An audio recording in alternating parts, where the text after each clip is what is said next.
بسم اللہ الرحمن الرحیم۔ عورت کا اعتکاف۔ عورت اگر اعتکاف کرنا چاہے تو وہ اپنے گھر کے کسی کمرہ کو اعتکاف کی جگہ بنا سکتی ہے۔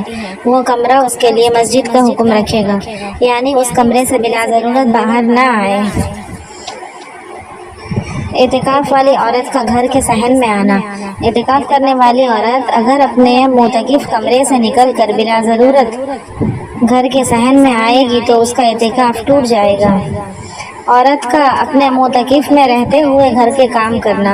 عورت اگر اپنے اعتکاف کے کمرے میں بیٹھے بیٹھے گھر کا کوئی ضروری کام، مثلا سبزی وغیرہ کاٹے یا کپڑا وغیرہ سی لے یا کھانا بنا لے تو اس سے اس کا اعتکاف نہیں ٹوٹے گا، لیکن بہتر یہی ہے کہ معتکفہ عورت زیادہ وقت عبادت ہی میں گزارے اور گھریلو کام میں بلا ضرورت مشغول نہ ہو۔